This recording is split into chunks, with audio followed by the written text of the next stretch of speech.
pukul 6 waktu Indonesia Tengah. Inilah Radio Republik Indonesia Bau-Bau dengan Warta Cape Town, berita seputar Kepulauan Buton.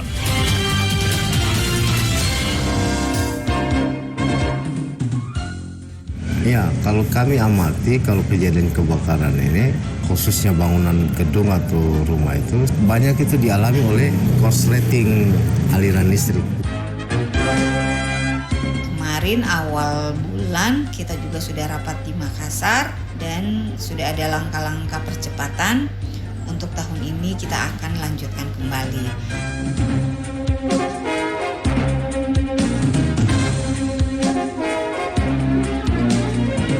Selamat pagi dari kawasan Bukit Wolio Indah, kami sampaikan pokok-pokok berita. Dinas Pemadam Kebakaran dan Penyelamatan Kota Bau-Bau menyebutkan mayoritas kejadian kebakaran di wilayah kerjanya dipicu karena korsleting listrik.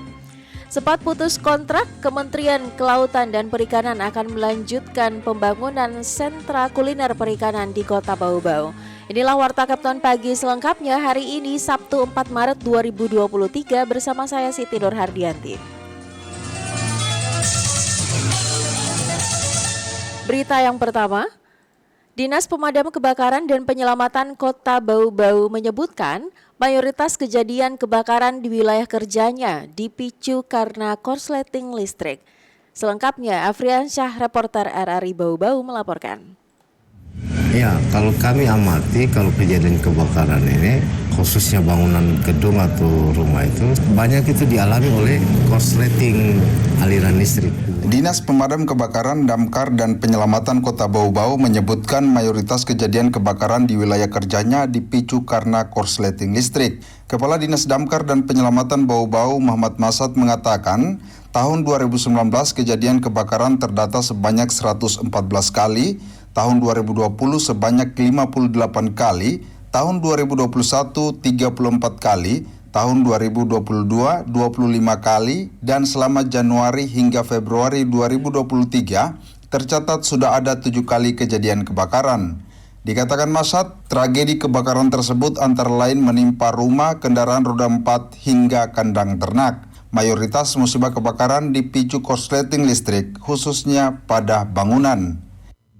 Ya, kalau kami amati, kalau kejadian kebakaran ini, khususnya bangunan gedung atau rumah itu, banyak itu dialami oleh korsleting aliran listrik, hubungan pendek aliran listrik, karena ini juga yang menjadi pembelajaran kita bahwa banyak rumah hunian sekarang ini tidak melihat konsumsi daya yang mereka pakai di rumah masing-masing dengan kualitas kabel yang mereka gunakan. Ini juga yang selamanya menjadi polemik. Memang selama ini kami amati dari aspek kelistrikan itu pemicu nomor 1 juga. Dalam menekan angka kejadian kebakaran, Dinas Damkar dan Penyelamatan Bau-Bau dari tahun ke tahun meningkatkan proporsi layanan dengan cara meningkatkan edukasi mitigasi bencana. Itu kami lakukan dengan cara melakukan sosialisasi dan simulasi. Terhadap simulasi, kami selalu berhubungan dengan pihak lembaga atau perkantoran, baik itu BUMN maupun rumah sakit atau puskesmas terkait dalam peningkatan standar SPM masing-masing kantor pelayanan tersebut. Terus untuk sosialisasi kami banyak bermain juga di kantor-kantor layanan termasuk dengan anak-anak TK, karena di situ juga ada orang tuanya mereka untuk dilakukan layanan. Gitu. Berdasarkan data Dinas Damkar dan Penyelamatan Bau-Bau, selama 4 tahun terakhir, angka kejadian kebakaran mengalami penurunan. Di samping itu, kata Masad, beruntungnya dalam musibah tersebut tidak ada korban jiwa, hanya kerugian material yang dialami. Sebaliknya, kata Masad, data yang justru mengalami peningkatan adalah upaya penyelamatan. Tercatat sudah ada sekira 10 kali penyelamatan yang dilakukan pihaknya pada 2023 ini. Upaya penyelamatan itu antara lain mengevakuasi ular, biawak, tokek, dan membuka cincin. Bagi masyarakat yang membutuhkan layanan penyelamatan, Dinas Damkar dan Penyelamatan Bau-Bau, pihaknya menyiapkan hotline di nomor 0811 400 1113. Reporter RRI Bau-Bau, Afriansyah, melaporkan. Sempat putus kontrak, Kementerian Kelautan dan Perikanan akan melanjutkan pembangunan sentra kuliner perikanan di Kota Bau-Bau. Selengkapnya, Hairul Mulku melaporkan. Kemarin awal bulan kita juga sudah rapat di Makassar dan sudah ada langkah-langkah percepatan. Untuk tahun ini kita akan lanjutkan kembali. Di tahun 2022 lalu, Kementerian Kelautan dan Perikanan melalui Sekretariat Direktorat Jenderal Penguatan Daya Saing Produk Kelautan dan Perikanan telah mengucurkan anggaran untuk pembangunan gedung sentra kuliner perikanan di Kota Bau-Bau, Sulawesi Tenggara. Seremoni peletakan batu pertama pengerjaan gedung yang berlokasi di kawasan Islamic Center, Kelurahan Wameo, Kecamatan Batu Poaro oleh Wali Kota Bau-Bau Laude Ahmad Monianse itu pun berlangsung pada 27 Juli tahun lalu. Setelah berjalan beberapa bulan, tidak terlihat lagi aktivitas di lokasi proyek tersebut. Belakangan diketahui, ternyata perusahaan pemenang telah memutuskan kontrak pekerjaannya sejak November 2022. Dikonfirmasi RRI, Kepala Dinas Perikanan Kota Bau-Bau Yulia Widiarti mengatakan, terkait macetnya pekerjaan tersebut, pihaknya terus melakukan komunikasi dengan KKP. Kemarin awal bulan kita juga sudah rapat di Makassar dan sudah ada langkah-langkah percepatan. Untuk tahun ini kita akan lanjutkan kembali.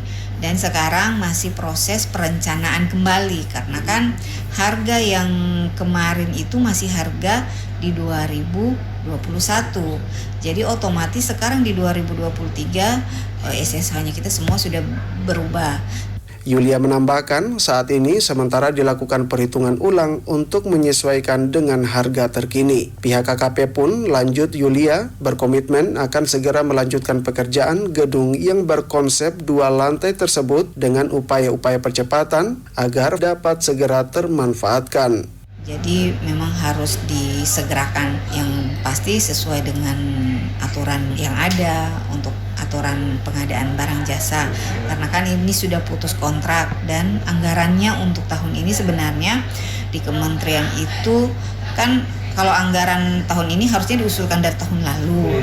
Tapi jadi sekarang prosesnya menunggu perencanaan, kemudian mereka akan melakukan pergeseran kegiatan di tahun 2023 mungkin dari kegiatan sejenis. Direncanakan di lantai 1 gedung tersebut akan diisi pelaku kuliner ikan segar yang menjadi produk unggulan Kota Bau-Bau. Kemudian di lantai 2 menjadi etalase aneka olahan perikanan. Reporter RRI Bau-Bau, Hairul Mulku melaporkan. Anda sedang mendengarkan Warta Kepton, berita seputar Kepulauan Buton.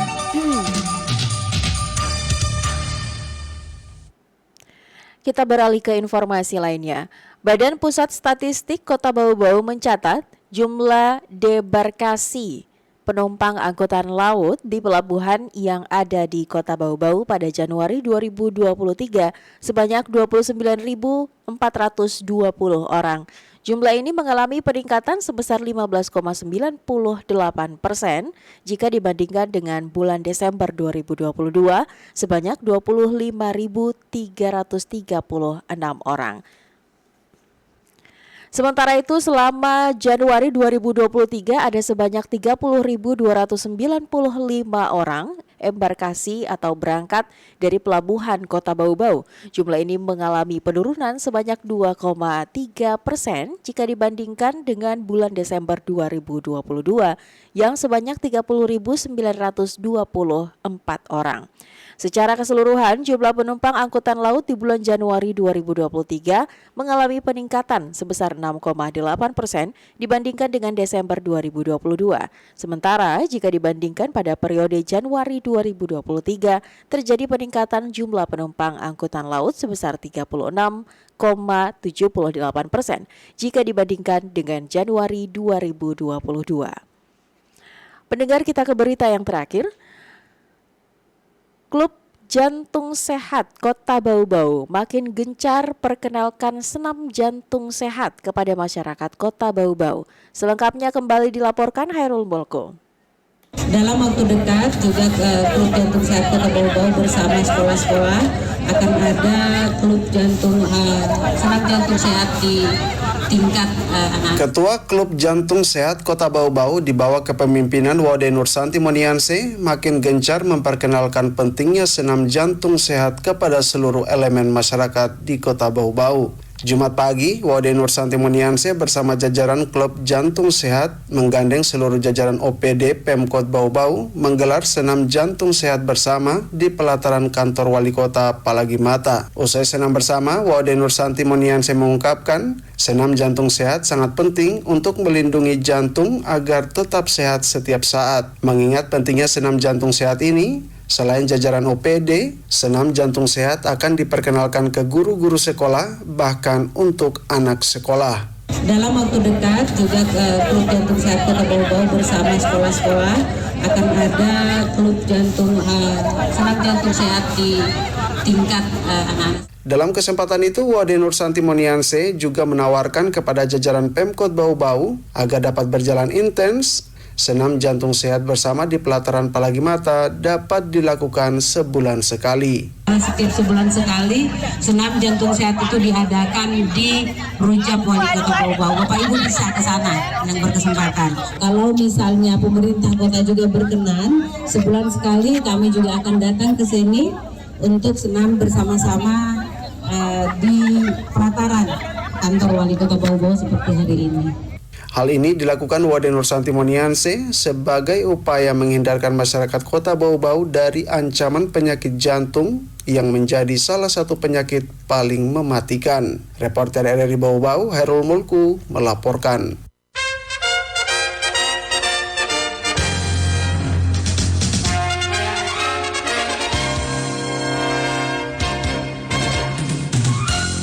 Pendengar, sebelum kami akhiri Warta Kapten pagi ini, kembali kami sampaikan pokok-pokok berita. Dinas Pemadam Kebakaran dan Penyelamatan Kota Bau-Bau menyebutkan mayoritas kejadian kebakaran di wilayah kerjanya dipicu karena korsleting listrik. Sempat putus kontrak, Kementerian Kelautan dan Perikanan akan melanjutkan pembangunan sentra kuliner perikanan di Kota Bau-Bau. Demikian Warta Kapten hari ini, mewakili kerabat kerja yang bertugas kami ucapkan terima kasih untuk perhatian Anda dan sampai jumpa.